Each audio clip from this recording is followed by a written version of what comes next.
I stood at the entrance of the board meeting, my grandmother's vintage Cartier watch, the last remnant of my former life, gleaming under the recessed lighting, while a leather portfolio of meticulously orchestrated evidence sat heavy in my Italian briefcase. The same briefcase that had once carried my separation agreement now held the blueprint of my redemption. Documents proving how my ex-husband Richard had systematically drained our joint accounts to lavish gifts on his secretary, while my silent business partner, retired Marine Colonel James Harrison, had spent months gathering evidence before finally putting Richard's career through the corporate equivalent of a firing squad. The irony wasn't lost on me as I remembered how Richard had left me nearly destitute. Just 14 months ago, the joint business accounts emptied and our retirement portfolio decimated, all while claiming market volatility and unfortunate investment losses to mask his betrayal. The hushed conference room of Sterling Financial Management buzzed with the quiet murmur of board members and senior executives, their wealthy whispers echoing off mahogany panels and floor-to-ceiling windows that offered panoramic views of downtown Chicago. Golden autumn sunlight streamed through the glass, catching the rim of my untouched coffee cup, a prop I'd been holding for the past 40 minutes while studying the room with calculated precision. I adjusted the sleeve of my midnight eye, blue Armani blazer, a recent investment in my new persona, and felt the weight of dozens of curious glances. To them, I was a mystery, the unknown woman who had appeared from nowhere with Colonel Harrison, the reclusive majority shareholder whose involvement in Sterling Financial had been merely a line item in the company ownership documents. But to the man who had just walked through the door, I was supposed to be nothing more than a distant memory, a cautionary tale of financial devastation. Richard Westfield strode into the room with the same arrogant confidence that had once charmed me into marriage and partnership. His tall frame was wrapped in a custom-made Tom Ford suit that probably cost more than most people's monthly mortgage payments. The silver at his temples had grown more pronounced since I'd last seen him, adding to the distinguished air he cultivated, so carefully as Sterling Financial's charismatic CEO. Behind him trailed Vanessa Pierce, his executive assistant turned mistress, her red Louboutins clicking against the polished floor like a metronome counting down to their impending downfall. That familiar ache in my chest had long since been replaced by cold, calculated resolve. I watched as they worked the room, Richard's practiced smile never quite reaching his eyes as he greeted board members and executives, the same people who had once shunned me when the news of my financial ruin had made the rounds in their circles. How quickly they had believed his carefully crafted story of my emotional spending and financial irresponsibility, never questioning how a successful investment analyst could have been blindsided by her husband's elaborate scheme. I took a deliberate sip of coffee, allowing myself to savor the moment. The quarterly report in front of me detailed Sterling Financial's impressive growth under Richard's leadership, all built on the innovative investment algorithm I had developed during our marriage, an algorithm he had claimed as his own creation after pushing me out. The irony that my own financial acumen had financed his affair wasn't lost on me. The room continued to fill with stakeholders, their voices creating a symphony of power and privilege that I had once been part of. I recognized many faces. Timothy Walsh, the hedge fund manager who had backed out of my solo venture after a private call with Richard. Sarah Kavanaugh, the investment strategist who had been my closest friend until the scandal broke. And James Morrison, the financial journalist who had written the scathing profile that destroyed my reputation. My fingers traced the edge of my phone where an email from Colonel Harrison waited to be read. 14 months of meticulous planning had led to this moment. Every financial record recovery, every forensic accounting report, every carefully documented transaction had been orchestrated for today. The same methodical attention to detail that had once made me one of Chicago's top investment analysts had been repurposed for something far more personal. A waiter passed by offering fresh coffee. I declined with a subtle shake of my head, remembering the last time I had attended a board meeting in this very room. It had been my final appearance before everything crumbled. The night Richard had introduced Vanessa as his indispensable right hand, while our marriage was still intact. The night before I discovered the elaborate web of financial deception he had woven using our joint accounts, my credentials, my reputation, and my trust. The memory no longer stung. Instead, it fueled the fire of satisfaction burning in my chest as I thought about the documents in my briefcase. Papers proving how Richard had systematically transferred funds from our joint accounts into offshore holdings, how company resources had been misappropriated for personal expenses, and how the trail of financial impropriety led directly to luxury purchases for Vanessa. Most importantly, the briefcase contained Colonel Harrison's signed directives as majority shareholder, authorizing immediate executive changes to the company leadership.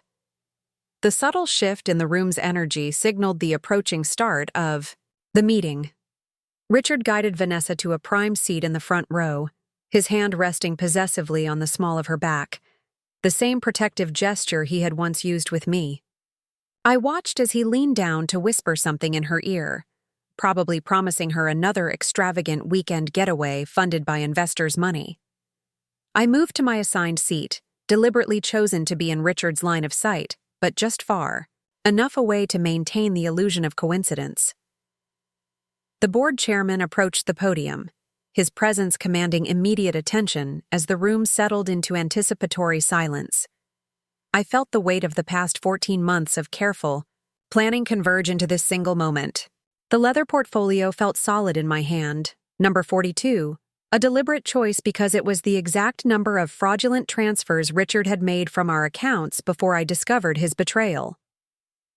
Soon, he would realize that every financial document I had discovered, every transaction I had tracked, every piece of evidence I had gathered had been methodically organized and presented to the person with the most power to destroy him, his silent majority investor, Colonel James Harrison, a decorated veteran whose retirement funds Richard had been managing and who had reached out to me after noticing discrepancies in his own accounts. The chairman cleared his throat, and the last murmurs of conversation died away. I allowed myself a small smile as I opened my portfolio, ready for the performance of a lifetime. After today, Richard Westfield would learn that some debts can't be cleared through bankruptcy, and justice, like premium investment returns, is all about patience, patience, patience. The familiar dance of power and privilege unfolded before me as I observed Richard working the room with practiced ease. Each handshake, each carefully timed laugh, each strategic touch of his hand on someone's shoulder was choreographed with the precision of a man who had built his career on the art of manipulation. I watched him move through the crowd of Chicago's financial elite, remembering how I had once been mesmerized by that same calculated charm. Vanessa floated in his wake, playing her role to perfection in a crimson Valentino dress that probably cost more than what most people made in a month.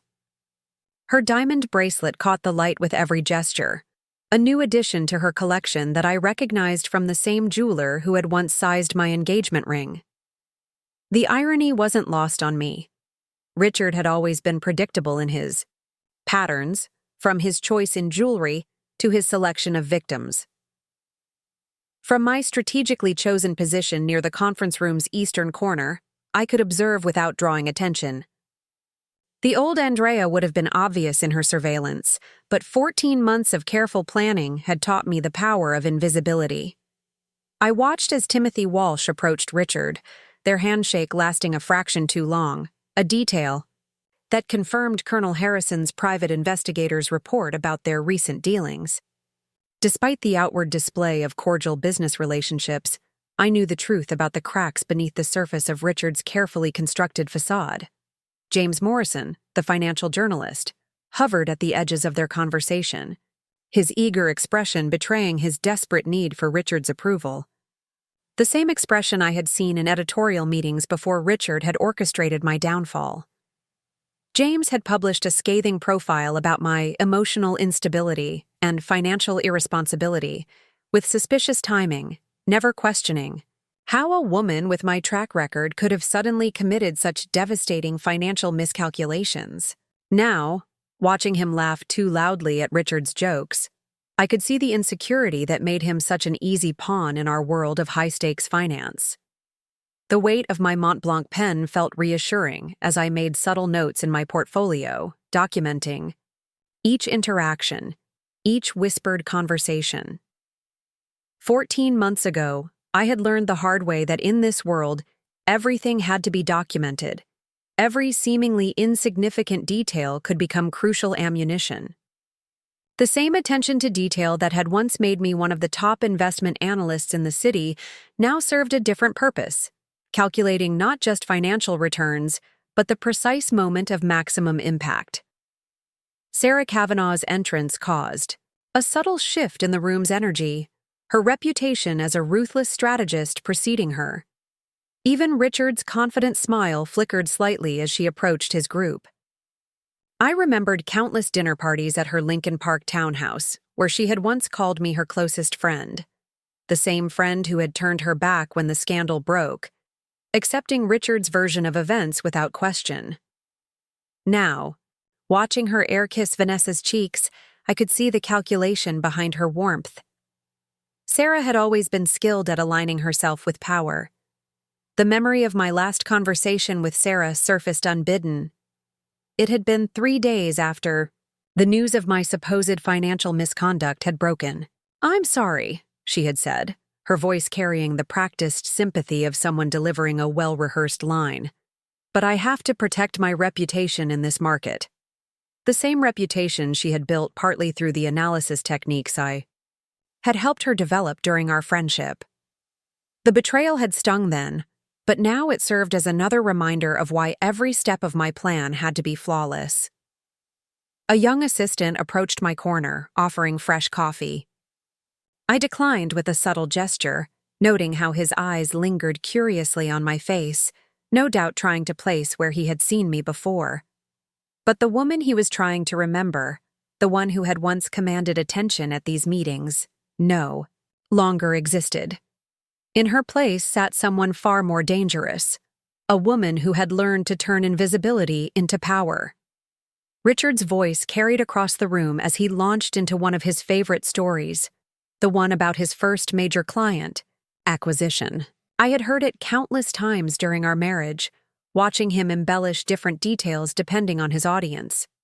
Now I caught the subtle inconsistencies in his telling, the carefully crafted lies designed to position him as the brilliant strategist who had seen potential where others saw risk. The truth, which only I knew, was far less flattering. That deal, like so many others, had been secured through my market analysis and financial models, which he had presented as his own work.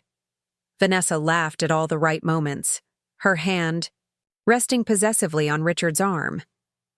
She wore the same expression I had once worn, a mix of adoration and pride that I now recognized as the look of someone who hadn't yet realized they were just another piece in his elaborate game. I wondered if she knew about the irregularities in the company's recent financial reports, or if, like me, she would only discover the truth when it was too late. The room had grown more crowded as the meeting start time approached, the air thick, with the scent of expensive perfumes and barely concealed ambition. I observed as more familiar faces arrived. Marcus Blackwood, the venture capitalist who had been Richard's golfing partner and confidant. Isabella Torres, the international banking executive who had once offered me a partnership before Richard's. Manipulations had destroyed my credibility. And Robert Freeman, the SEC compliance officer who had signed off on the documents that had sealed my financial ruin.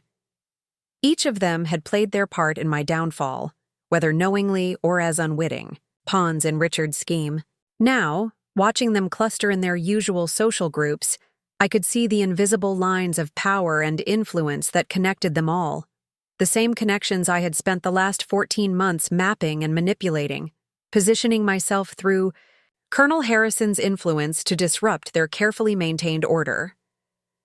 A subtle vibration from my phone drew my attention. A message from Colonel Harrison confirmed that everything was in place for the next phase of our plan. I allowed myself a moment to appreciate the symmetry of it all. How the same attention to detail that Richard had used to orchestrate my financial ruin would now be the instrument of his undoing. Every fraudulent transaction he had hidden, every misappropriated fund he had concealed, had been carefully documented to lead to this moment. The board chairman's assistant began distributing the final meeting materials, her heels clicking efficiently across the polished floor. I watched as Richard received his documents, his confidence evident in the casual way he glanced over the meeting agenda, unaware that the special shareholder resolution, listed as the final item, would be his undoing. The room settled into pre-meeting anticipation, and I felt the weight of my portfolio, filled with evidence of wire transfers, misappropriated funds, and falsified financial reports, press against my leg. Every document inside represented a strand in the web I had woven around Richard's career, each piece positioned to trigger a cascade of revelations that would expose not just his past manipulations, but the fundamental weakness in his carefully constructed world, his inability to imagine that the woman he had financially destroyed could rise again, smarter and more dangerous than before. The chairman called the meeting to order with the subtle tap of his gavel, its sound rippling through the boardroom like a pebble disturbing still water. I felt my pulse quicken as Walter Graves, the long-serving chairman known for his diplomatic handling of Sterling Financial's governance, cleared his throat and adjusted his wire-rimmed glasses. The moment I had orchestrated for 14 months was finally beginning to unfold. "Ladies and gentlemen," Graves's cultured voice carried across the hushed room, "welcome to the quarterly board meeting of Sterling Financial Management. We begin with the financial performance review for the third quarter." His words were accompanied by detailed charts appearing on the massive screens behind him, showcasing the company's impressive growth trajectory under Richard's leadership. I watched as Richard leaned forward in his seat, his body language betraying his intense pride despite his carefully maintained expression of professional confidence. Vanessa's hand rested on his arm, her red lacquered nails digging slightly into his sleeve. A gesture of either support or possession. I couldn't quite tell from my position. I could see the slight smile playing at the corners of his mouth. The same smile I had once mistaken for genuine warmth, but now recognized as his tell for anticipated self-congratulation. The financial metrics were undeniably impressive. A 32% increase in assets under management, client acquisition up by 18%, and a remarkable 27% growth in revenue. Numbers that told a story of remarkable success, but concealed the darker truth of how some of those gains had been achieved. "Our performance this quarter reflects the continued strength of our investment strategy and the exceptional leadership of our executive team," Graves continued, nodding appreciatively toward Richard. "Mr. Westfield, would you like to provide additional context on these results?" Richard rose with practiced grace, buttoning his suit jacket with a fluid motion that I knew he had rehearsed countless times in front of mirrors. "Thank you, Walter," he began, his voice carrying that perfect blend of confidence and humility that had convinced so many people, myself included, to trust him with their financial futures. "These results represent not just numbers on a page, but the culmination of our strategic vision and the tireless efforts of everyone at Sterling Financial." As he launched into his presentation, I observed the room's reaction. Board members nodded appreciatively, executives exchanged pleased glances, and investors leaned forward with satisfied expressions. They were witnessing exactly what they expected: their golden boy delivering golden results. None of them noticed the slight tension in Colonel Harrison's jaw as he sat silently at the far end of the conference table, his military posture rigid, even in his bespoke civilian suit. The colonel had reached out to me 6 months after my financial ruin, not out of charity but out of calculated self-interest. As Sterling Financial's silent majority shareholder, a position he had acquired through an inheritance from his father, one of the firm's founders, he had begun noticing discrepancies in his own investment reports. Meeting him for the first time in a nondescript coffee shop in the suburbs, I had been struck by his methodical approach. "Mrs. Westfield," he had said, his voice carrying the steady cadence of someone who had issued countless orders in combat zones. "I believe we have a mutual problem." That meeting had marked the beginning of our unlikely alliance. The decorated Marine colonel with his military precision and the disgraced financial analyst with her intimate knowledge of Richard's methods had proven to be a formidable investigative team. Over the following 8 months, we had meticulously tracked every suspicious transaction, documented every misappropriated fund, and built an ironclad case that even the most skeptical board member couldn't ignore. Richard's presentation continued, highlighting the proprietary algorithm that had driven much of Sterling Financial's recent success.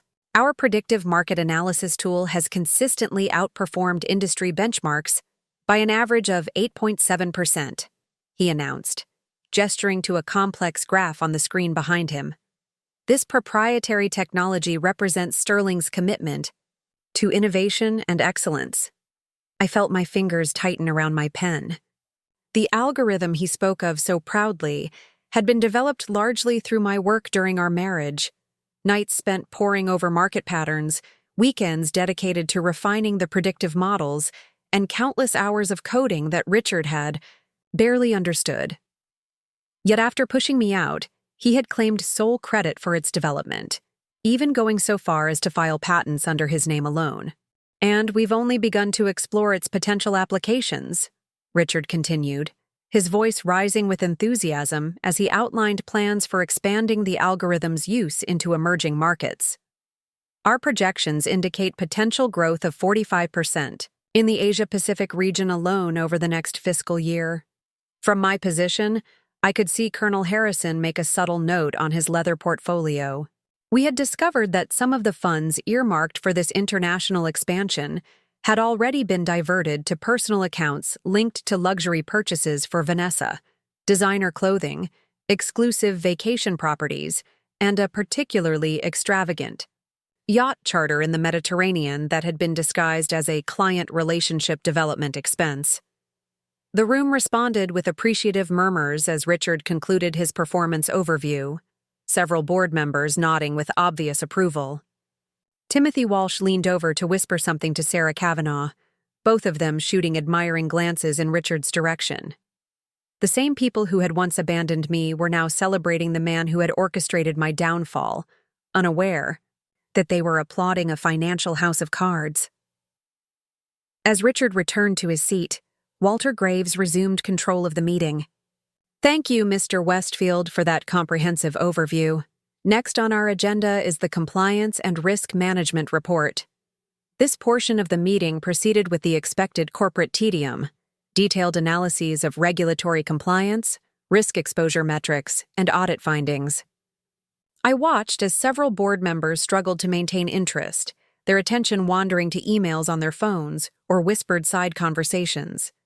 Richard himself seemed only half engaged, occasionally leaning over to murmur something to Vanessa that made her smile with conspiratorial intimacy. None of them recognized the significance of what was being presented. Hidden within the seemingly routine compliance data were the first subtle indicators of the financial irregularities Colonel Harrison and I had documented. To the untrained eye, they appeared as minor anomalies easily explained away by market fluctuations or reporting variances. But to someone with my analytical background, they were the first visible threads of a much larger pattern of financial misconduct.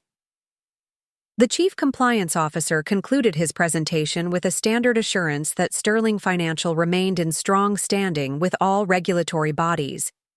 While we identified several procedural inconsistencies in our internal audit, none represent material concerns, and all have been addressed through our standard remediation protocols. I noticed Richard's shoulders relax slightly. He believed his manipulations remained safely concealed within the vast complexity of Sterling's financial operations. The procedural inconsistencies the compliance officer had so casually dismissed were in fact carefully constructed blind spots that Richard had engineered to hide his activities. He didn't realize that Colonel Harrison and I had already provided the SEC with a comprehensive dossier documenting how these inconsistencies formed part of a systematic pattern of fraud. The meeting progressed through department reports and strategic initiatives, each presentation building the narrative of Sterling Financial as a thriving, forward-thinking institution under Richard's visionary leadership.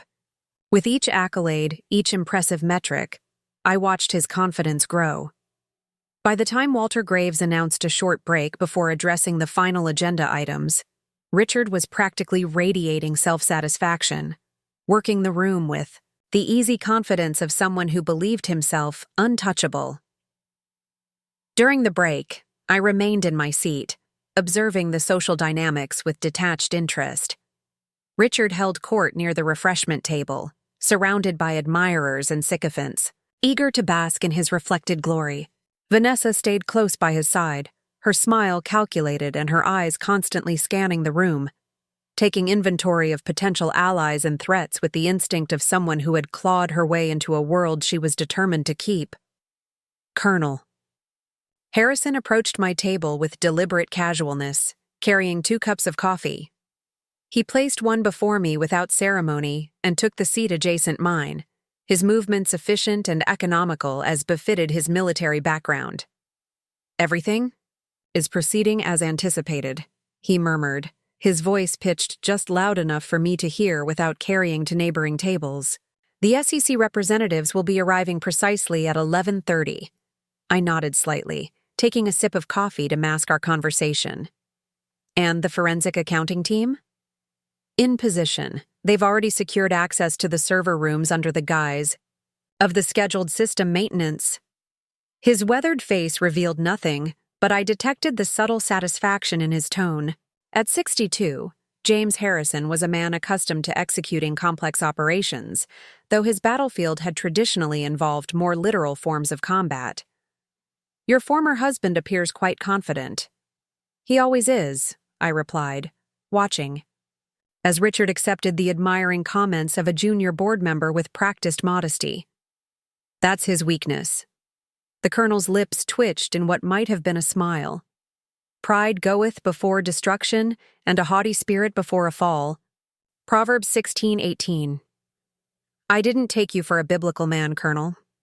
27 years in active combat zones teaches one to appreciate timeless wisdom, Mrs. Westfield."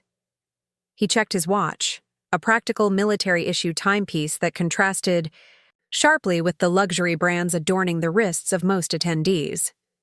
3 minutes until we reconvene." As board members began drifting back to their seats, I noticed Sarah Kavanaugh making her way toward us, her expression betraying barely concealed curiosity about my presence and my apparent familiarity with the reclusive majority shareholder. Before she could reach our table, Walter Graves called the meeting back to order, and Sarah was forced to return to her seat, her questions unasked. The meeting resumed with discussions of market expansion strategies and potential acquisition targets.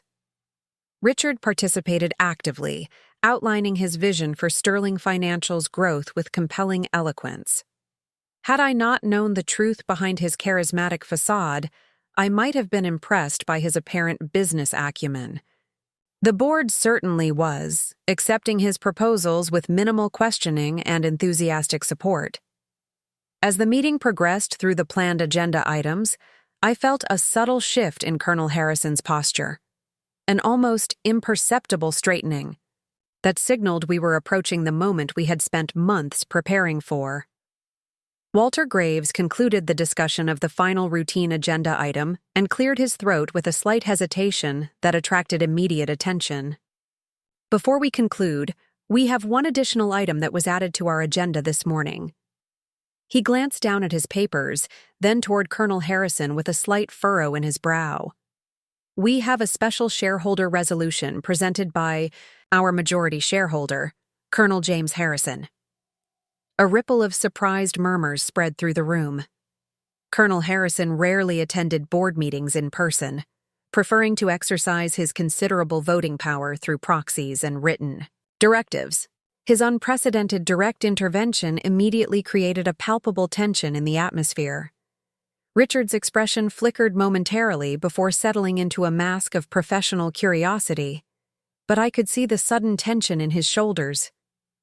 "Colonel," Harrison rose from his seat with military precision, his tall frame commanding immediate attention. Thank you, Chairman Graves. As the majority shareholder of Sterling Financial Management, I have observed the company's operations with increasing concern over the past 18 months. His voice, accustomed to carrying across battlefield chaos, filled the boardroom effortlessly. While our financial metrics appear impressive on the surface, my investigation has uncovered a pattern of serious financial misconduct that threatens the very foundation of this institution.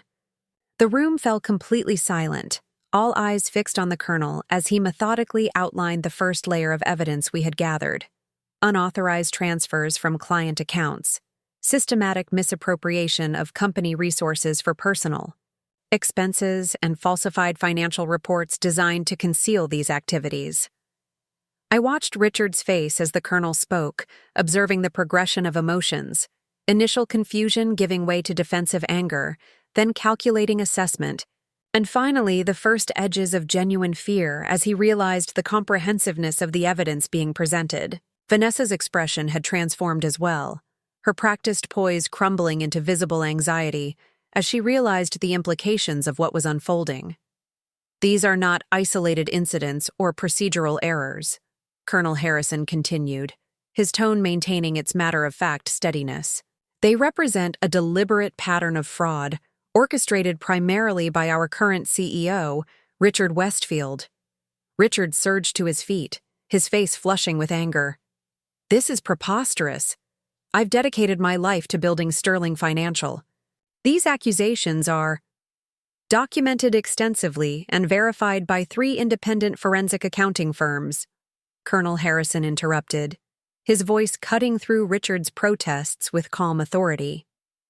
With a gesture toward the door, he added, and presently being reviewed by SEC enforcement officers who arrived 20 minutes ago and are currently securing the company's financial records and electronic communications. As if on cue, the boardroom. Doctor opened to reveal 2 serious-looking individuals in professional attire, accompanied by the head of Sterling's IT department. The timing was not coincidental. Colonel Harrison had orchestrated this moment with military precision, ensuring maximum impact and minimum opportunity for evidence tampering. Richard's face drained of color as he recognized the SEC officials. "This is a misunderstanding," he began, his normally confident voice faltering slightly. "I can explain any discrepancies in our reporting." Colonel Harrison regarded Richard with the impassive expression of a man who had faced far more intimidating opponents. "I'm certain you'll have ample opportunity to offer explanations to the appropriate authorities," he replied, his tone matter-of-fact rather than accusatory. "For now, our immediate concern is the protection of our clients' assets and the company's integrity." He turned to Walter Graves, who sat frozen in evident shock. "Mr. Chairman, as majority shareholder, I move for the immediate suspension of Richard Westfield from all duties and authorities as CEO, pending full investigation." The chairman blinked rapidly, visibly struggling to process the dramatic shift. In the meeting, "Colonel Harrison, this is highly irregular. Perhaps we should discuss this in a private session before taking such dramatic action." "With respect, Mr. Chairman," the colonel responded, "irregularity is precisely what we're addressing today." He placed a document on the table and slid it toward Graves. "This is a formal shareholder directive exercising my rights under Section A 8.3 of the company bylaws. It does not require board approval, though I welcome your support." I watched as the carefully constructed social hierarchy of the boardroom began to fracture around us. Board members exchanged uncertain glances, executives shifted uncomfortably in their seats, and several people began furiously typing on their phones, no doubt alerting their networks to the unfolding drama or checking their own exposure to potential fallout. Richard had recovered some of his composure, transitioning from shocked disbelief to calculated damage control with remarkable speed. "James," he said, adopting a tone of reasonable concern as he addressed the colonel directly, "I appreciate your vigilance as our majority shareholder, but I fear you've been misled by incomplete information. If there are irregularities in our Accounting, I assure you they were not authorized by me. His gaze flickered briefly toward the chief financial officer, and I recognized the familiar strategy. Richard was already identifying sacrificial lambs. The colonel didn't flinch. Attempting to deflect responsibility to your subordinates is both predictable and ineffective, Mr. Westfield. The evidence clearly traces these activities directly to your personal authorization. He removed a flash drive from his pocket and handed it to one of the SEC officials. This contains documentation of every fraudulent transaction, including those conducted through your private devices. Vanessa had gone completely still, her earlier nervous fidgeting, replaced by a statue-like immobility that suggested she was internally calculating her own legal exposure. As Richard's executive assistant, she had likely processed many of the fraudulent transactions, perhaps even thinking her role as accomplice would be protected by their personal relationship. The boardroom door opened again, and a team of unfamiliar individuals entered with professional efficiency. The forensic accounting team Colonel Harrison had engaged, now working in conjunction with the SEC officials. The message was clear. This was not a minor internal matter that could be managed through the usual channels of corporate damage control. This was a full-blown investigation with potential criminal implications. Richard's eyes darted around the room, assessing potential allies. But the same board members who had been enthusiastically supporting him minutes earlier were now physically distancing themselves, their body language communicating clear self-preservation instincts. Even Timothy Walsh, his longtime golf partner and confidant, was studiously avoiding eye contact, suddenly fascinated by the papers before him. "This is a witch hunt," Richard declared, attempting to reclaim control of the narrative. "And it appears to be orchestrated by someone with a personal vendetta." His gaze settled on me for the first time since the meeting began. Recognition dawning in his eyes. "Andrea, what are you doing here?" All heads turned in my direction, and I felt the weight of collective scrutiny. The old Andrea would have wilted under their stares or responded with emotional defensiveness. But 14 months of careful planning had transformed me as thoroughly as any military training program. I met Richard's gaze steadily, allowing myself a small, composed smile. "I'm here as Colonel Harrison's financial consultant," I replied, my voice carrying clearly across the sudden silence. "My analytical skills proved quite useful in documenting your systematic fraud." Richard's face darkened with anger. "You have no right—" "She has every right," Colonel Harrison interrupted, smoothly, "particularly as one of your earliest victims. Mrs. Westfield's expertise has been invaluable in unraveling the complex web of financial manipulation you constructed." He turned to address the board directly. "For those who are unfamiliar, Andrea. Westfield was a senior investment analyst whose reputation was deliberately destroyed as part of Mr. Westfield's efforts to conceal his activities." Richard laughed, the sound brittle and forced. "Andrea had a mental breakdown after our separation. She became financially irresponsible and emotionally unstable. Are you seriously basing your accusations on the testimony of my bitter ex-wife?" I had anticipated this attack. It was exactly the narrative he had so successfully deployed against me 14 months ago. But this time, I was prepared. "My analysis is based entirely on documented financial evidence," I stated calmly, opening my portfolio. "Every transaction, every transfer, every manipulation has been independently verified. My personal history with Richard provides context, not content, for these findings." Walter Graves had been reviewing the documents Colonel Harrison had provided, his expression growing increasingly grave.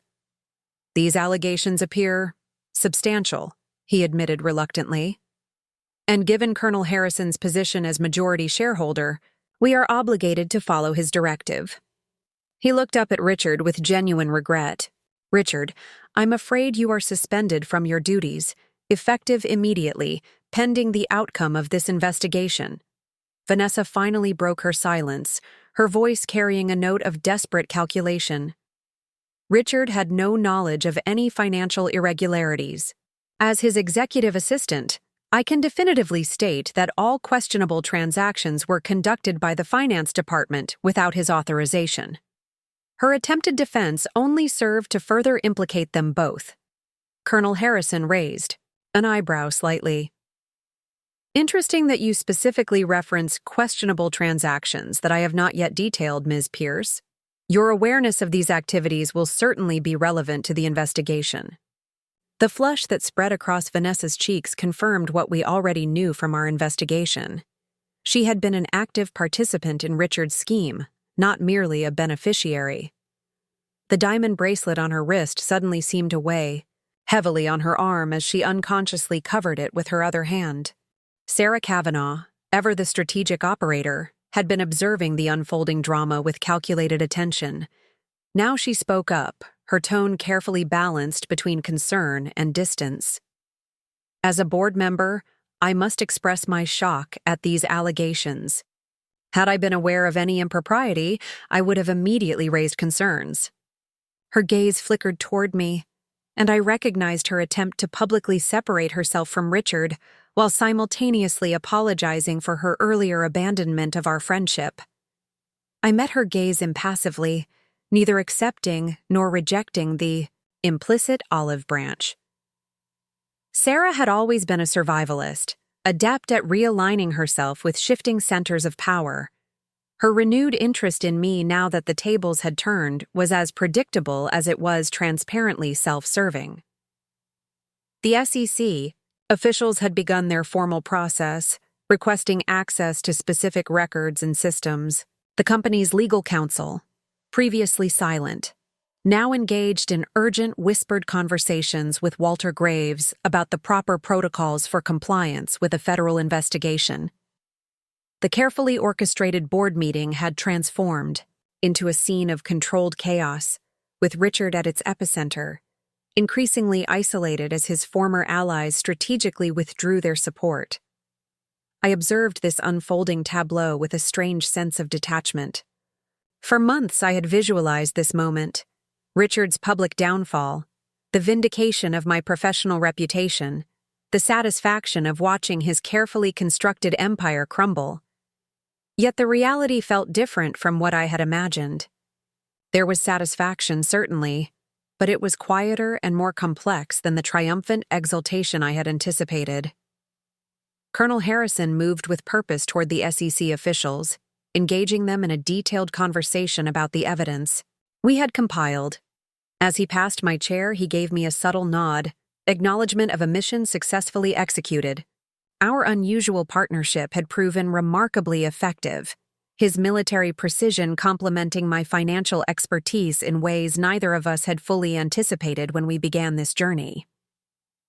Richard stood isolated at the head of the table, his usual commanding presence diminished by the rapid erosion of his authority. For a moment, I glimpsed genuine fear in his eyes as he watched his carefully constructed world disintegrate around him.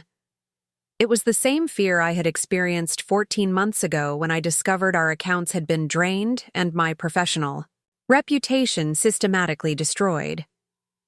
The symmetry was not lost on me.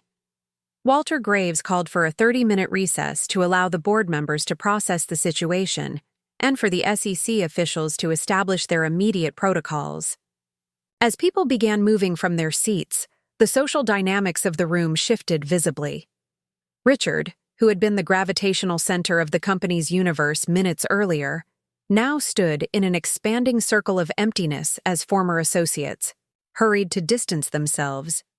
I gathered my materials with unhurried precision, aware that Richard was watching me. When I looked up, our eyes met across the thinning crowd. The fury in his gaze was tempered with something I hadn't seen from him before, a reluctant recognition. For the first time, he was seeing me not as the naive partner he had so easily manipulated, but as a formidable opponent who had systematically orchestrated his downfall. As the room cleared, Vanessa attempted to approach Colonel Harrison, her expression shifting to one of ingratiating appeal. "Colonel, I think there's been a terrible misunderstanding. If I could just explain my role— "Save your explanations for the federal investigators, Ms. Pierce," he replied, his tone neither harsh nor sympathetic. "They'll be particularly interested in the offshore account in the Cayman Islands that received fund transfers directly from your corporate expense account." The color drained from her face, and she retreated without another word, hurrying to catch up with Richard, who was being escorted to his office by security personnel to collect his personal belongings under supervision. Sarah Kavanaugh materialized at my side as I prepared to leave the boardroom, her voice pitched low and urgent. "Andrea, I had no idea what Richard was doing. You have to believe me." I regarded her with clinical detachment. "What I believe is irrelevant, Sarah. The financial records speak for themselves." I closed my portfolio with deliberate care. "Though, it is interesting how quickly your perspective shifts when the power dynamics change." Her perfectly maintained composure cracked slightly. "That's not fair. I was put in an impossible position." "We all face impossible positions occasionally," I replied. "They reveal our true character." Without waiting for her response, I moved toward Colonel Harrison, who was completing his initial briefing with the SEC team. The hallway outside the boardroom had become a hive of nervous activity. Executives huddled in small groups, speaking in urgent whispers. Administrative staff moved with heightened alertness, aware that something significant was unfolding, though unclear on the details. Security personnel stationed themselves at strategic intervals, their presence unusually visible for the normally subdued corporate environment. Colonel Harrison joined me near the elevator bank, his expression as composed as ever despite the dramatic events he had just initiated. "Phase 1 completed successfully," he noted quietly. "The SEC will be establishing a secure evidence chain for all financial records, and the board is convening an emergency executive committee to appoint an interim CEO. And Richard?" "Being escorted from the premises after collecting essential personal items. His access to all systems has already been revoked." The colonel's efficiency extended to even these details. He had prepared comprehensive protocols for every aspect of today's operation. He attempted to contact the company's outside counsel, but they've been instructed not to engage until the initial investigation is complete. The elevator arrived, and we stepped inside alone, the doors closing on the scene of corporate upheaval we had created. As we descended toward the lobby, I felt a curious sense of completion, as though a complex equation I had been working on for months had finally balanced. "How does it feel?" Colonel Harrison asked unexpectedly, his gaze fixed on the descending floor numbers. The question caught me off guard.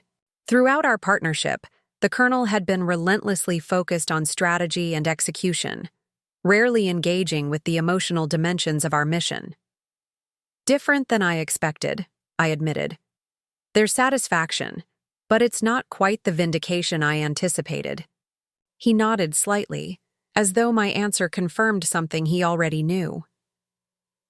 "Revenge rarely delivers what we imagine it will. In combat, I've seen men consumed by the desire for retribution. Even when they achieve it, the emotional closure they sought remains elusive." The elevator reached the lobby, its doors opening onto the soaring marble-clad space that served as Sterling Financial's public face. Through the glass front entrance, I could see media vans already arriving. News of a federal investigation at one of Chicago's prominent financial firms had spread with remarkable speed. "This isn't just about revenge," I said as we crossed the lobby, conscious of curious glances from the security staff and receptionists. "It's about accountability and restoration. Richard's fraud hurt more people than just me." "Indeed," the colonel agreed, "which is why our work is not yet complete." Outside, his driver waited with a black Suburban, its windows tinted against the late morning sunlight. As we settled into the vehicle's climate-controlled interior, I felt the accumulated tension of the morning begin to dissipate. "Where to?" "Now?" I asked, realizing I hadn't planned beyond the confrontation itself. "My office," Colonel Harrison replied. The board will be conducting an emergency session this afternoon to address the leadership vacuum. As majority shareholder, I'll be presenting my recommendation for interim CEO. He glanced at me with the barest hint of what might have been amusement in his weathered features. I believe you're familiar with the position requirements. The implication took a moment to register. Me? But my reputation is about to be comprehensively rehabilitated, he finished. The same evidence that proves Richard's fraud also establishes your innocence and demonstrates your financial acumen. He handed me a folder I hadn't seen him carrying. This is the draft press release that will be issued this afternoon, pending board approval. I suggest you review it before our meeting with the executive committee. As the Suburban navigated through Chicago's downtown traffic, I opened the folder and began reading. The document detailed not only Richard's systematic fraud, but also meticulously outlined my role in uncovering it, emphasizing my professional qualifications and clearing me of all previous allegations. The final paragraph proposed my appointment as interim CEO to stabilize the company during the investigation period. The board will resist, I noted, looking up from the document. They'll see me as too closely connected to the scandal. Some will, he acknowledged, but they're in a vulnerable position. The alternative is a public admission that their oversight was so lax that they allowed massive fraud to continue unchecked for years.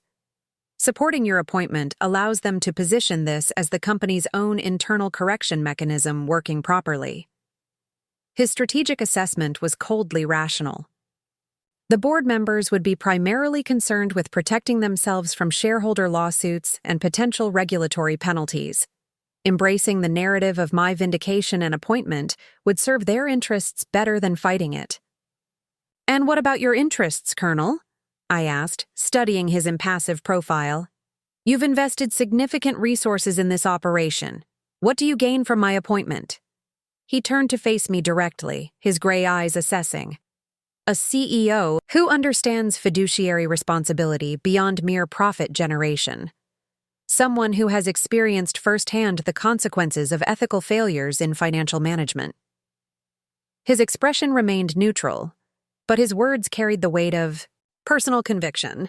Sterling Financial manages the retirement funds of 17 veteran support organizations. I have a vested interest in leadership that values integrity over expediency. Colonel Harrison's office occupied the top floor of a discreet building in Chicago's financial district, a space that perfectly embodied its owner's character. Unlike the ostentatious displays of wealth common among financial elites, his headquarters featured military precision and functional elegance.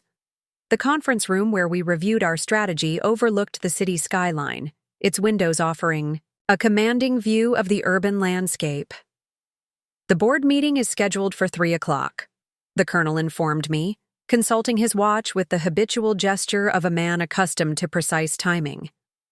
"That gives us approximately 4 hours to prepare for your introduction as interim CEO candidate." My mind was still processing this unexpected direction. When we had begun our investigation 14 months ago, my goal had been straightforward: expose Richard's fraud, reclaim my professional reputation, and perhaps recover some of the financial assets he had drained from our accounts. The possibility of taking his position had never entered my calculations. "You've been planning this all along," I realized, studying the colonel's impassive expression. "My appointment wasn't a last-minute inspiration." He acknowledged this with a slight inclination of his head. "I identified you as a potential executive candidate approximately 5 months ago, after observing your analytical capabilities and ethical framework. However, I wanted to ensure you weren't merely seeking personal vindication before proposing this path." His foresight was both impressive and slightly unsettling. While we had worked closely together for months, I had clearly underestimated the extent of his strategic planning. "And if I decline the position?" "Then we proceed with our alternative candidate, though they lack your intimate knowledge of the company's operations and the algorithm that drives its success." His tone remained matter-of-fact, neither pressuring nor persuading. "The choice is entirely yours, Mrs. Westfield. but I believe you would bring unique value to Sterling Financial at this critical juncture." Before I could respond, Harrison's assistant entered with a tablet displaying breaking news coverage. The story of Richard's suspension and the federal investigation had already reached the financial press. Headlines proclaimed, "Sterling Financial CEO suspended amid fraud allegations," and "Federal investigators raid top Chicago investment firm." The assistant handed the tablet to Colonel Harrison, who scanned the coverage with clinical detachment. "The narrative is developing as anticipated," he noted, passing the tablet to me. "Financial markets respond to uncertainty with predictable caution. Sterling's stock has already dropped 11% on the news." I scrolled through the coverage, noting the careful wording that avoided outright accusations while still conveying the seriousness of the situation. One article included a file photo of Richard and me from a charity gala 3 years earlier, captioned with a reference to our acrimonious divorce following allegations of financial impropriety. The personal dimension of the story was already becoming a focal point for the media. "They're framing this as a domestic dispute turned corporate," I observed, feeling a flash of the old frustration at how easily complex situations were reduced to simplistic narratives. "An expected initial response," Colonel Harrison replied. "The comprehensive evidence will shift that perception by this evening. Our communications team is preparing a detailed briefing for select financial journalists with the documented timeline of fraud, entirely separate from your personal relationship." His methodical approach to public relations mirrored his handling of the operational aspects of our plan. Nothing was left to chance, no contingency unaddressed. I was beginning to understand why his military career had been so distinguished. "Your legal team is currently meeting with the SEC investigators," he continued, checking a message on his phone. "They're establishing the framework for your formal statement, which will be required as both a material witness and potential company executive. I suggest we use this time to prepare for the board presentation." The following hours passed in intensive preparation. Colonel Harrison's team, a surprisingly diverse group of financial experts, legal advisors, and corporate strategists, briefed me on every aspect of the current situation. We reviewed Sterling Financial's true financial position once Richard's manipulations were factored out, analyzed the immediate challenges facing the firm, and developed a comprehensive stabilization plan. By 2 o'clock, I had absorbed enough information to fill multiple advanced degree programs. My head should have been spinning, but instead, I felt an unexpected clarity, the same focused determination that had carried me through the months of investigation. "One final matter before we depart for the board meeting," Colonel Harrison said as his team cleared the conference room. He placed a leather portfolio on the table between us, identical to the one I had carried into the morning meeting, but newer. "This contains your formal employment contract as interim CEO, with terms I believe you'll find appropriate." I opened the portfolio, scanning the document with the practiced eye of someone accustomed to detecting financial subtleties.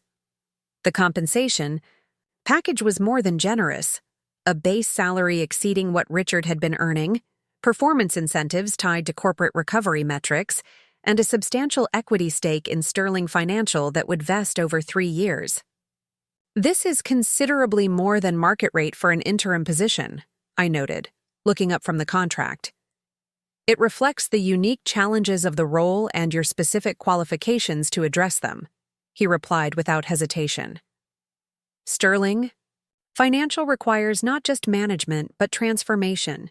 The compensation package is commensurate with that objective." Behind his practical explanation, I detected something more, a deliberate statement about value and worth. The contract before me wasn't merely financial compensation. It was a concrete repudiation of how Richard had devalued my contributions and abilities.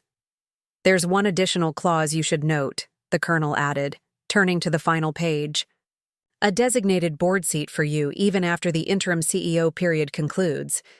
Regardless of whether you transition to permanent CEO or we bring in external leadership, Your position within Sterling's governance structure will be secured. The provision demonstrated remarkable foresight. Colonel Harrison wasn't just offering me a temporary position of authority.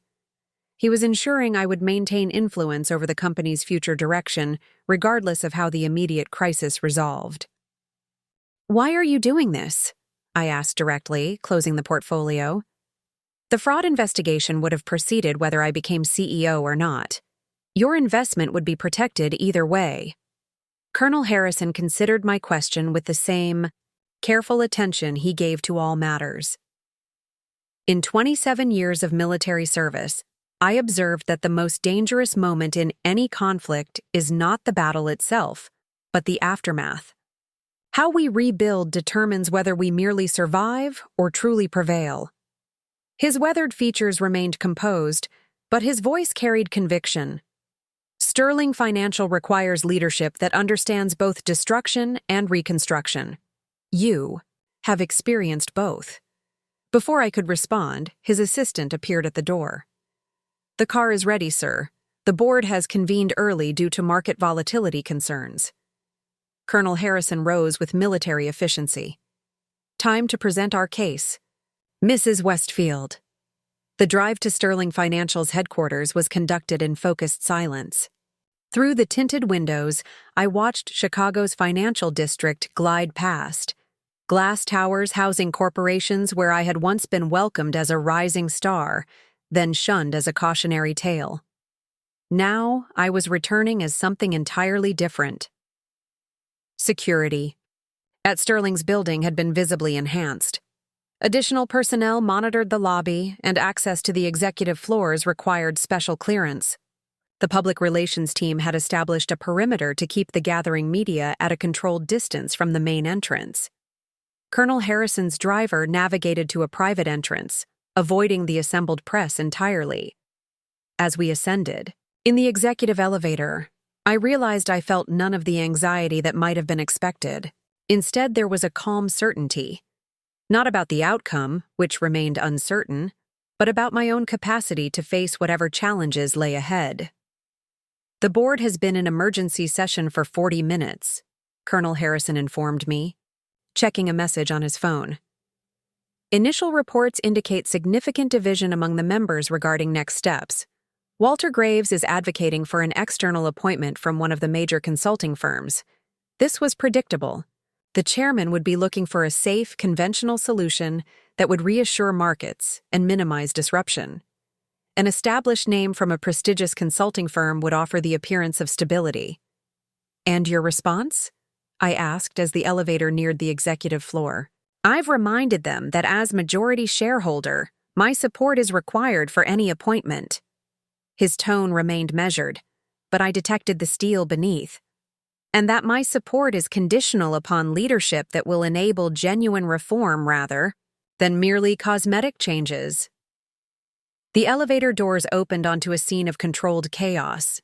The executive floor, normally a model of corporate serenity, now hummed with urgent activity. Legal teams conferred in corners. Communications staff coordinated responses to media inquiries, and security personnel monitored access to sensitive areas.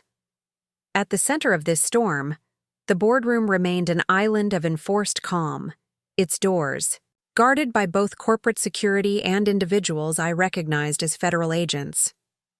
Walter Graves emerged from a side office, his normally composed features showing signs of strain.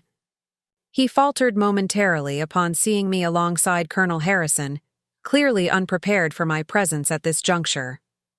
"Colonel Harrison," he began, recovering quickly, "the board is prepared to receive your proposal regarding interim leadership. We've been reviewing several potential external candidates with relevant crisis management experience." "Excellent," the colonel replied with characteristic directness.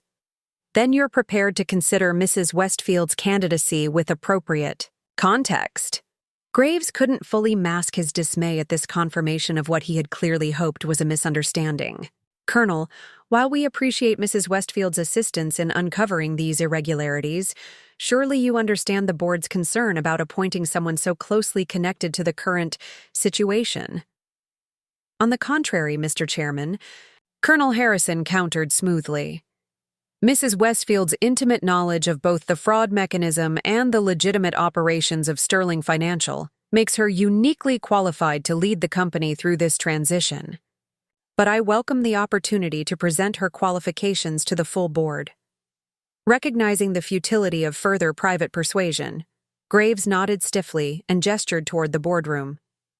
They're waiting. As we approached the boardroom doors, I felt the weight of the moment settle around me.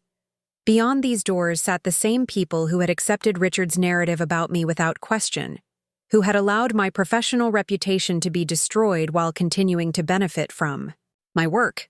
Now they would judge my fitness to lead the very company they had helped exclude me from. The boardroom held a markedly different energy than it had during the morning meeting. Gone was the atmosphere of self-congratulatory prosperity, replaced by a palpable tension that hummed beneath the veneer of corporate decorum. The full board had assembled around the massive mahogany table, their faces reflecting varying degrees of shock, concern, and calculation as they processed the day's dramatic developments. I recognized most of them from my previous association with Sterling Financial. Martin Reynolds, the silver-haired venture capitalist whose support had been crucial to the company's early growth.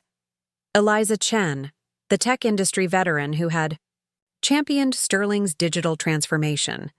Thomas Blackwell, the conservative banking executive who had always regarded Richard's more aggressive strategies with thinly veiled skepticism. And of course, Sarah Kavanaugh, who now watched me with an unreadable expression that hovered somewhere between wariness and reassessment. Walter Graves took his position at the head of the table, his attempts to project calm authority undermined by the slight tremor in his hands as he arranged his papers. Ladies and gentlemen, as you're all aware, we face an unprecedented situation. The allegations against Richard Westfield have created both operational and reputational challenges that require immediate action. He gestured toward us without making direct eye contact. Colonel Harrison, as our majority shareholder, has requested this opportunity to present his recommendation for interim leadership. Colonel Harrison stepped forward with the same commanding presence that had likely served him well in military briefings. Thank you, Mr. Chairman. The events of today have revealed systematic fraud that threatens the foundation of Sterling Financial. The immediate priority must be stabilization of client accounts, market perception, regulatory relationships, and internal operations. His gaze swept the room, making brief but deliberate eye contact with each board member.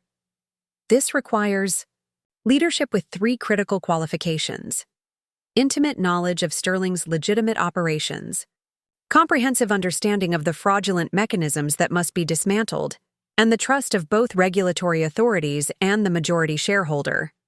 He turned slightly, gesturing toward me with a minimal but precise movement. Andrea, Westfield possesses all three qualifications. As Sterling's former senior investment analyst and the primary architect of the algorithm that drives your most successful products, she understands this company's legitimate value proposition better than anyone in this room. As the person who documented and exposed Richard Westfield's fraudulent activities, she has already established constructive relationships with the regulatory investigators. And as my strategic partner in this investigation, she has my complete confidence. The room remained silent as the board members processed this proposal. I could read their collective skepticism. Appointing the ex-wife of their disgraced CEO would seem like compounding a public relations challenge rather than resolving it. Thomas Blackwell was the first to speak, his patrician features arranged in an expression of measured concern. Colonel Harrison, while we respect your position as majority shareholder, this proposal presents obvious complications. Mrs. Westfield's personal connection to the situation creates an appearance of, shall we say, motivation beyond professional duty. You mean revenge, Mr. Blackwell, I stated calmly, speaking for the first time. All eyes shifted to me, and I felt the weight of their collective judgment, still seeing me as the woman they had written off 14 months ago rather than the professional I had always been. Let's dispense with corporate euphemisms. You're concerned that my actions are driven by personal vengeance rather than professional ethics. Blackwell had the grace to look slightly uncomfortable at my directness, but he nodded. Bluntly put, yes, the optics are problematic. I appreciate your candor, I replied, maintaining the composed demeanor I had cultivated during months of preparation. So let me be equally direct.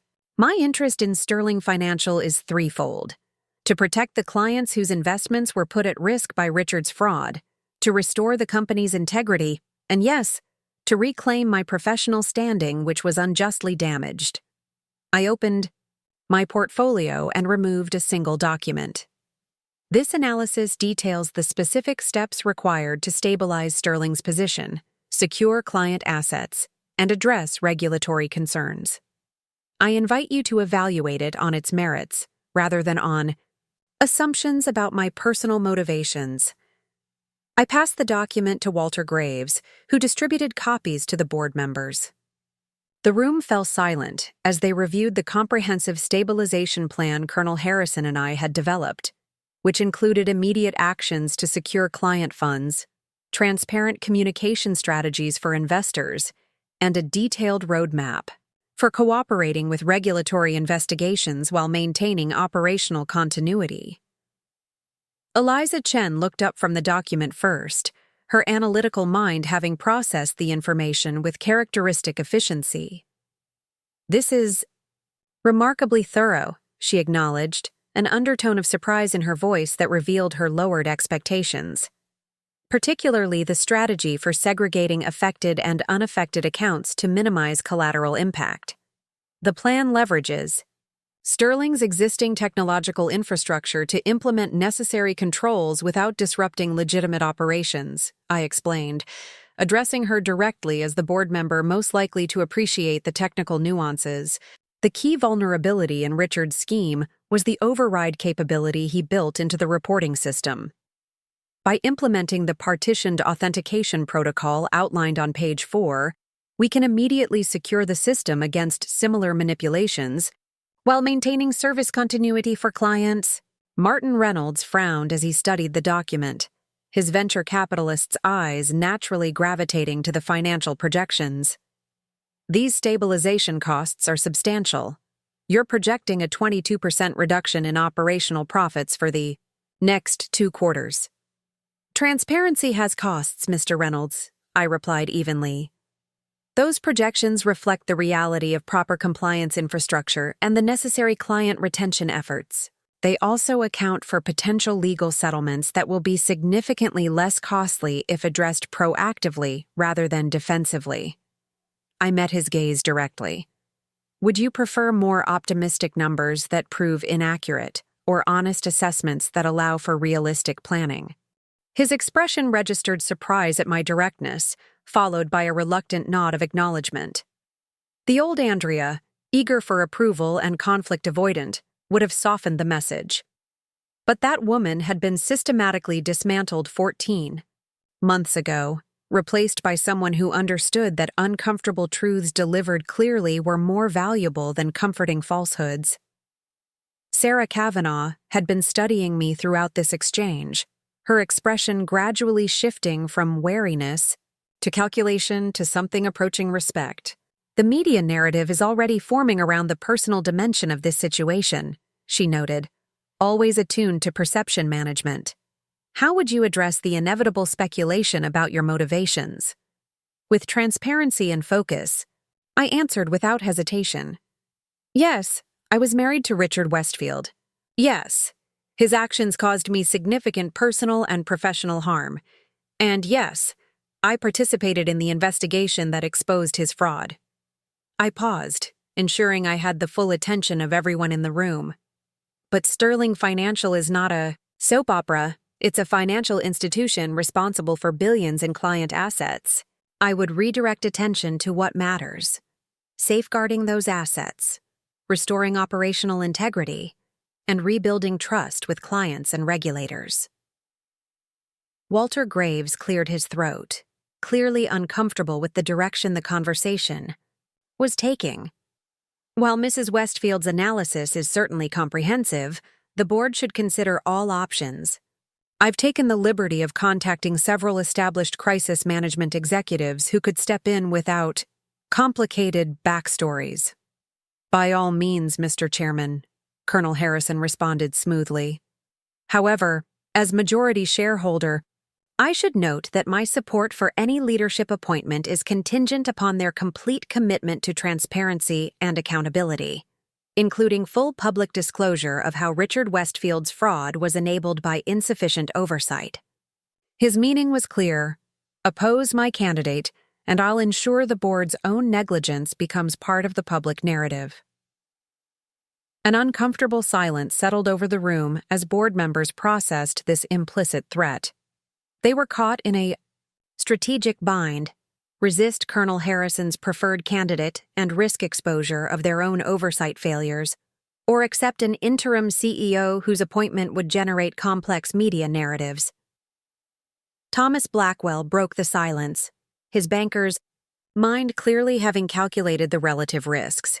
Perhaps we should hear more specifics about Mrs. Westfield's proposed approach to client retention.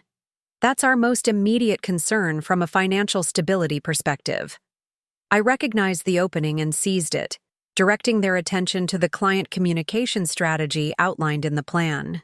For the next 20 minutes, I walked the board through a detailed presentation of how Sterling could maintain client confidence through targeted outreach, transparent disclosure, and enhanced safeguards.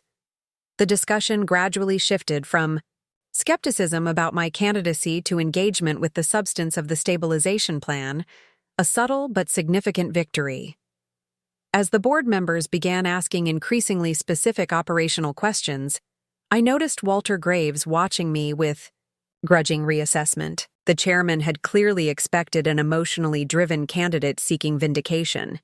Instead, he was observing a composed professional delivering actionable solutions to an institutional crisis. Martin Reynolds leaned forward, his initial resistance noticeably softened. Your proposal for segmenting affected and unaffected client accounts is operationally sound, but presents communication challenges. How would you prevent unaffected clients from initiating precautionary withdrawals that could trigger liquidity pressures? By giving them something more valuable than withdrawals, certainty, I replied. The plan includes accelerated independent audits of unaffected accounts with results communicated directly to clients, combined with temporary elimination of withdrawal, fees, and enhanced SIPC insurance coverage negotiated through our existing relationships. Our message would be clear: your assets are secure, verified by independent third parties, and backed by additional protections. Reynolds nodded slowly, the venture capitalist in him recognizing a strategy that addressed underlying client psychology rather than merely symptomatic behaviors.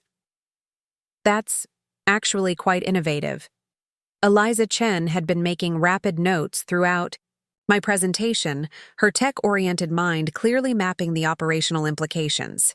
The implementation timeline you've outlined is aggressive: full system security enhancements deployed within 72 hours. Is that realistic, given our current IT infrastructure? I developed much of that infrastructure, Ms. Chen, I reminded her, careful to keep any hint of defensiveness from my tone. The security enhancements leverage existing system architecture with targeted modifications to authentication and oversight protocols. I've already drafted the necessary code changes. I removed a flash drive from my portfolio and placed it on the table. This contains the complete technical implementation plan, including rollback protocols should any unexpected conflicts emerge. Chen's eyebrows rose slightly, both at the thoroughness of my preparation and the reminder of my technical contributions to Sterling's systems. She picked up the flash drive, turning it thoughtfully between her fingers. I'd like to review this with our development team. Of course, I agreed. I'm prepared to walk through the implementation details with them immediately following this meeting. The discussion continued for another 30 minutes, with board members raising various concerns and challenges, each of which I addressed with specific, actionable responses backed by the comprehensive planning Colonel Harrison and I had conducted. Throughout this exchange, I maintained a careful balance, confident without arrogance, direct without aggression, and perhaps most importantly, focused on Sterling's institutional recovery rather than personal vindication. Walter Graves finally called for a brief recess to allow the board to deliberate privately. As Colonel Harrison and I stepped into an adjacent conference room, I felt a curious mix of exhaustion and clarity. The same sensation I had often experienced after particularly demanding analytical projects, when mental fatigue coexisted with the satisfaction of thorough execution. "You performed admirably," the colonel noted once we were alone, his typically restrained praise carrying greater weight for its rarity. "They expected emotional appeals or vindictive posturing. You gave them methodical problem-solving instead." "They still have reservations," I observed, pouring myself a glass of water from the carafe on the conference table, "particularly Graves and Blackwell. Reservations are inevitable, but you've shifted the conversation from whether you should be appointed to how your appointment would work." The colonel checked his phone briefly. "That's significant progress. Additionally, the market reaction to this morning's news continues to deteriorate. Sterling's stock is down 17% now, and 3 major clients have already contacted the firm regarding potential account transfers. The increasing market pressure would further strengthen our position. Every minute of uncertainty amplified the damage to Sterling's valuation and client relationships, creating urgency that worked in our favor. The board members, many of whom held significant equity positions in the company, would be feeling that pressure acutely." "What are your expectations for their decision?" I asked, curious about his assessment. "They'll attempt to impose conditions and constraints, a shortened interim period, enhanced board oversight mechanisms, perhaps designated mentorship from a board member." His expression remained impassive, but I detected a hint of something almost like satisfaction. "Tactical concessions that preserve the strategic victory." Before I could respond, there was a knock at the door, and Walter Graves entered, his expression suggesting he had aged years in the span of hours. "The board has additional questions before reaching a decision," he announced without preamble, "specifically regarding the proposed leadership structure and reporting relationships." We followed him back to the boardroom, where the atmosphere had subtly shifted. The board members' body language suggested they had moved from outright resistance to negotiation posture, a significant if unspoken concession. Thomas Blackwell took the lead, his banker's precision evident in his carefully structured inquiry. "Mrs. Westfield, the board has concerns about the governance implications of your proposed appointment. Specifically, we're troubled by the potential concentration of influence between yourself and Colonel Harrison, given your established working relationship."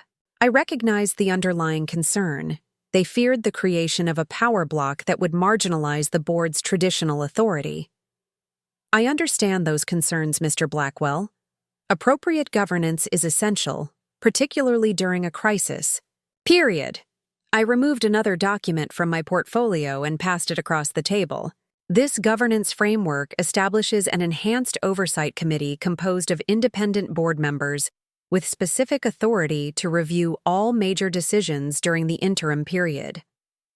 The document outlined a carefully balanced structure that would provide the board with meaningful oversight while preserving the operational authority necessary for effective crisis management. I had anticipated this exact concern and prepared accordingly, another example of the thorough contingency planning Colonel Harrison had instilled throughout our preparation.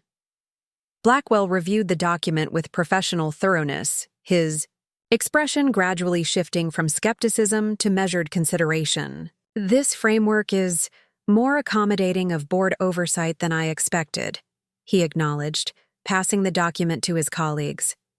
Sarah Kavanaugh studied the governance framework with the calculating scrutiny of someone evaluating potential advantage. "The proposed oversight committee would have extraordinary visibility into day-to-day operations," she noted, addressing her colleagues rather than me. "That alone represents a significant improvement over our previous arrangement with Richard." Her subtle shift to using Richard's first name rather than his title was deliberate, a small linguistic distancing from the disgraced CEO she had so recently supported. Sarah had always been adept at positioning herself on the ascendant side of shifting power dynamics. Transparency is essential for rebuilding trust, I replied, both with clients and within the organization itself. Martin Reynolds had been silently calculating the financial implications, his investor's mind always focused on the bottom line. The stabilization costs outlined in your plan will impact quarterly returns significantly. How do you propose to manage shareholder expectations during this transition? With honesty and context, I answered directly. Sterling's current share price reflects market uncertainty about the extent of the fraud and potential regulatory penalties. By implementing transparent remediation and proactively addressing regulatory concerns, we can mitigate that uncertainty. Short-term costs are inevitable, but they're investments in long-term sustainability. I met his gaze steadily. Would you prefer temporary accounting manipulations to mask those costs, Mr. Reynolds? That approach is what created this situation. Reynolds had the grace to look slightly uncomfortable at the implicit rebuke. Several other board members shifted in their seats, perhaps recognizing their own complicity in accepting Richard's too-good-to-be-true financial reports without sufficient scrutiny. Walter Graves cleared his throat. The board needs to determine whether your personal history with Richard Westfield would create insurmountable public relations challenges for Sterling during this critical period.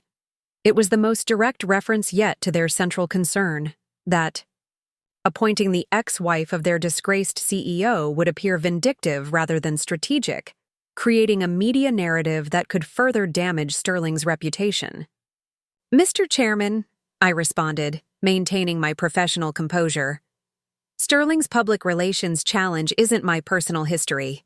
It's the systematic fraud conducted by your previous CEO and the governance failures that enabled it. I placed both hands flat on the table, leaning forward slightly. The narrative already exists. The choice now is whether Sterling responds with transparency and accountability or obfuscation and scapegoating. Colonel Harrison, who had remained strategically silent during most of the exchange, chose this moment to reinforce my position. The board should understand that the evidence already in SEC possession documents not only Richard Westfield's direct actions, but significant oversight failures at multiple levels. His tone remained matter-of-fact, but the implication was clear. Mrs. Westfield's appointment represents an opportunity to reframe this narrative around institutional accountability and renewal, rather than individual malfeasance. The threat was subtle but unmistakable. Resist my candidate, and the focus of both regulatory investigation and media attention might expand to include board negligence. Eliza Chen, who had been reviewing the technical implementation plan I had provided, looked up with the decisive expression of someone who had reached a conclusion. Speaking purely from an operational perspective, Andrea's detailed knowledge of Sterling's systems would be invaluable during this transition. The security enhancements she's outlined could be implemented immediately, without the learning curve an external candidate would require. She set down the flash drive with a deliberate motion. Time is a luxury we don't have. Her use of my first name, a calculated demonstration of collegial support, shifted the dynamic subtly, but significantly. Chen's technological expertise carried considerable weight with the board, particularly regarding operational continuity concerns. Thomas Blackwell still appeared conflicted, his conservative banking instincts warring with pragmatic recognition of the situation's constraints. If, and I stress if, the board were to approve this appointment, what would be your first 3 actions as interim CEO? It was a substantive question that moved the discussion from theoretical objections to practical implementation, another, small but significant shift toward acceptance of my candidacy. I recognized the opportunity and responded with specific, actionable priorities. First, immediate implementation of enhanced authentication protocols to secure all client accounts and prevent any further unauthorized transactions. Second, proactive, Outreach to our top 100 clients with personalized briefings on the situation and the specific safeguards being implemented to protect their assets. Third, establishment of a dedicated regulatory response team to ensure full cooperation with investigators while minimizing operational disruption to unaffected business units. I outlined each priority with precise detail, not just what would be done, but how it would be executed, by whom, and within what time frame. The specificity demonstrated both detailed preparation and practical leadership capability, directly countering any perception that my candidacy was based primarily on personal connection to the situation, rather than professional qualification. Walter. Graves recognized that momentum was shifting toward approval of my appointment. Making a final attempt to maintain some control over the process, he proposed a compromise. Perhaps a highly structured interim appointment would address the board's concerns, a 90-day term with specific performance metrics and enhanced reporting requirements. It was a face-saving measure, allowing the board to appear as though they were imposing strict conditions rather than simply acquiescing to Colonel Harrison's preference. I exchanged a brief glance with the colonel, who gave an almost imperceptible nod. This aligned with his earlier prediction that they would offer tactical concessions while yielding on the strategic objective. I'm amenable to a structured appointment with clear accountability measures, I agreed, recognizing the chairman's need to maintain a sense of authority. However, the remediation timeline realistically requires a minimum 6-month commitment to ensure continuity through the initial regulatory resolution phase. This counteroffer, accepting enhanced oversight while extending the term, was calculated to give the board a sense of having achieved a negotiated outcome rather than a forced capitulation. Graves recognized the reasonable nature of the extension and nodded reluctantly. I believe we have the outline of a workable arrangement, he conceded, looking around the table for any final objections. Finding none substantial enough to justify continued resistance, particularly given Colonel Harrison's majority shareholder position, Graves called for a formal vote. The result was not unanimous but sufficient: 7 votes in favor, 2 abstentions, and 1 against, the latter coming from a board member with close personal ties to Richard. "Congratulations, Mrs. Westfield," Graves said with professional cordiality that couldn't quite mask his lingering reservations. "The board has approved your appointment as interim CEO for a period of 6 months, subject to the enhanced governance framework outlined in your proposal." The moment should have felt triumphant, the culmination of 14 months of painstaking work and planning. Yet what I experienced was not the vindictive satisfaction I might once have anticipated, but rather a sober recognition of the enormous responsibility I had just assumed. Sterling Financial managed billions in client assets, employed hundreds of people, and now faced the most significant crisis in its history. The real work was just beginning. Colonel Harrison and I departed the boardroom with the next phase of our plan already in motion. The legal team would finalize my employment contract while the communications department prepared the announcement of my appointment. By close of business, Sterling Financial would have new leadership and a clear statement of commitment to transparency and accountability. As we walked through the executive suite that had once been Richard's domain, I was struck by the symmetry of the moment. The same offices where he had orchestrated my professional destruction would now be the base from which I would rebuild both Sterling's reputation and my own. We stepped into what had been Richard's corner office, a space designed to intimidate and impress with its sweeping views of the Chicago skyline and ostentatious furnishings that reflected his inflated self-image. Personal items had already been removed, leaving behind only the corporate infrastructure, an empty stage awaiting new direction. "Your new headquarters, at least temporarily," Colonel Harrison observed, surveying the space with clinical detachment.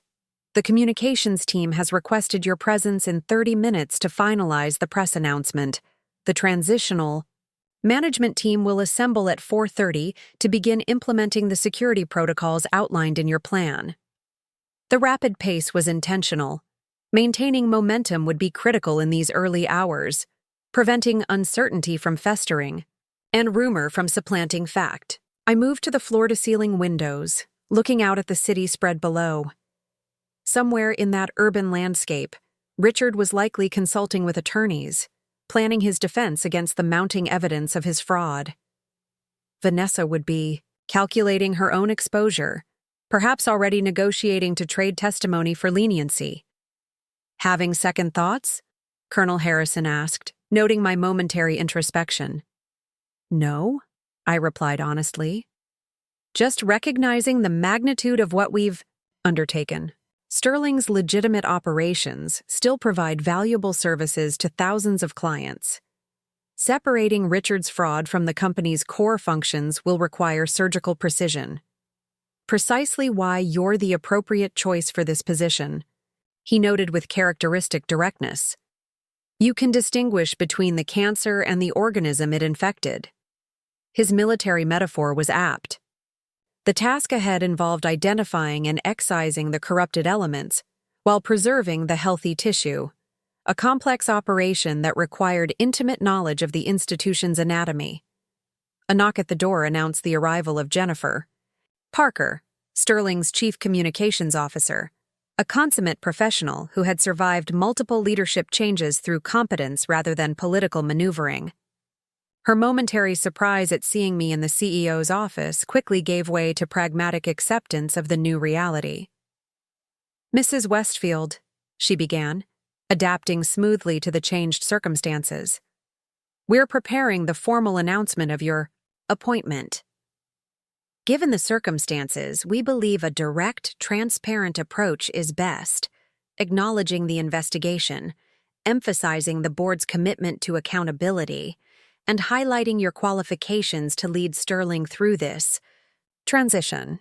"I agree," I responded, appreciating her focus on practical communication rather than questioning the appointment itself. The announcement should also include specific references to the enhanced security measures being implemented to protect client assets. Certainty about account safety is our immediate priority. As we worked through the details of the announcement, I was struck by how quickly the corporate machinery adjusted to new leadership. The same organizational infrastructure that had enabled Richard's rise now pivoted to support his replacement, institutional survival instincts overriding personal loyalties. By sunset, the transformation was well underway. The security team had implemented the first phase of enhanced authentication protocols. The client relations department had begun strategic outreach to key accounts, and the press release announcing my appointment had generated a flurry of media coverage that, while noting the unusual circumstances, focused primarily on Sterling's commitment to transparency and remediation. Standing alone in the CEO's office after a marathon of initial transition meetings, I allowed myself a moment of reflection. The path from devastation to restoration had been neither straight nor easy. When Richard had drained our accounts 14 months ago, leaving me financially and professionally ruined, I could never have envisioned this outcome. The phone on the desk, now my desk, rang with a distinctive tone that indicated an external call routed through the executive line. I answered with professional composure, curious about who would be calling this number so soon after the leadership change. "Andrea Westfield," I stated simply. "Enjoying your victory?" Richard's voice carried a bitter edge beneath its attempt at casual disdain. I have to admire the theatrical timing. Quite the performance. I felt none of the emotional turmoil his voice would once have triggered. No anger, no hurt, not even satisfaction at his downfall. Instead, I experienced a curious detachment, as though hearing from a case study rather than a person who had once been central to my life. "This isn't about victory, Richard," I replied evenly. "It's about accountability. The evidence speaks for itself." "Evidence can be interpreted many ways," he countered, the desperation beneath his bravado audible to anyone who knew his patterns as well as I did. "My attorneys are already identifying significant procedural issues with the SEC's approach." "That's your right," I acknowledged, maintaining professional composure. But Sterling Financial's obligation is to its clients and shareholders. We'll be fully cooperating with investigators while implementing enhanced security measures to protect client assets. The shift to corporate terminology was deliberate. This was no longer a personal confrontation, but an institutional response. His laugh held no humor. And the board actually believes you're motivated by corporate responsibility, rather than personal revenge? You must have been very convincing. The motivation matters less than the outcome, I responded. Sterling's clients deserve protection regardless of how it's provided. The line went silent for a moment before Richard spoke again, his tone shifting to something almost resembling respect. You've changed, Andrea. I underestimated you. Yes, I agreed simply. You did. After ending the call, I turned back to the window where the city lights now sparkled against the darkening sky. Richard's observation was accurate. I had changed, transformed by circumstances he had created, but could never have anticipated. The woman who had once sought his approval, who had allowed her own accomplishments to be diminished and eventually appropriated, had been replaced by someone far more formidable. Colonel Harrison had been right about revenge.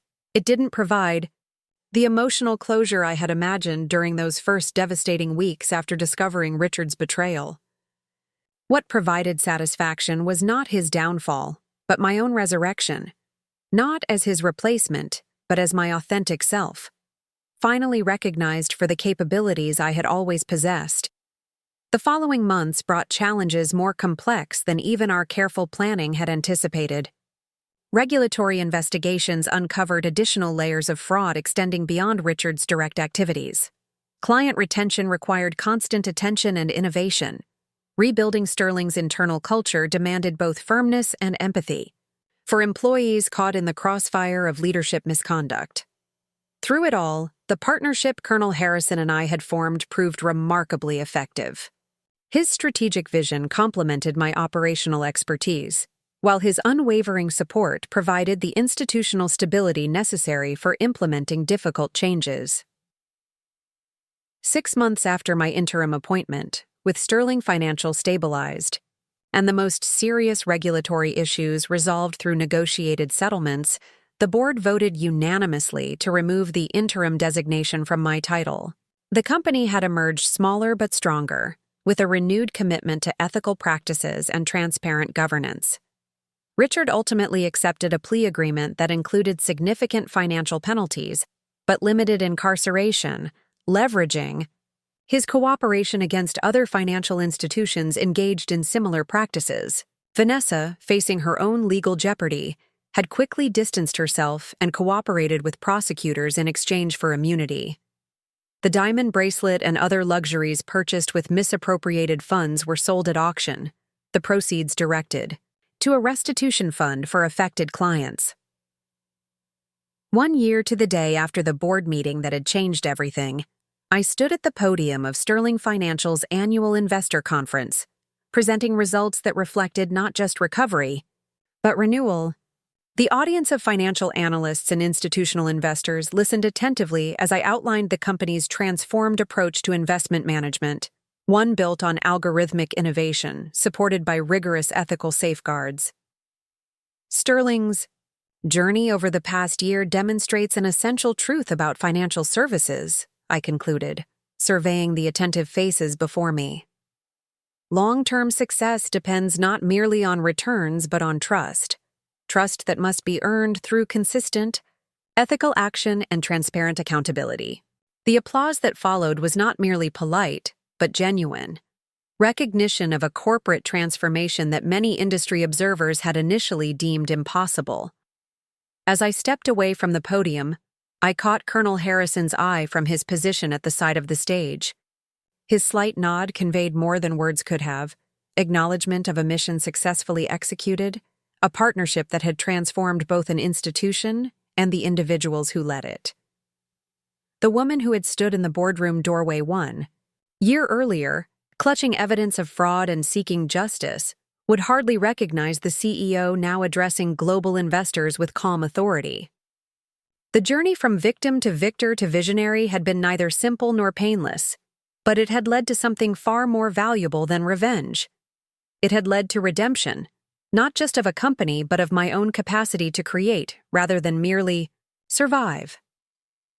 If you've been captivated by this story of transformation and resilience, make sure you're subscribed to our channel for more inspiring narratives of women who turned betrayal into triumph. Hit that notification bell so you never miss our weekly uploads, and share this video with someone who needs to be reminded that our lowest moments often contain the seeds of our greatest strengths. Remember, true victory isn't about getting even. It's about moving forward with purpose and power. Subscribe now for more stories that will inspire your own journey from setback to comeback.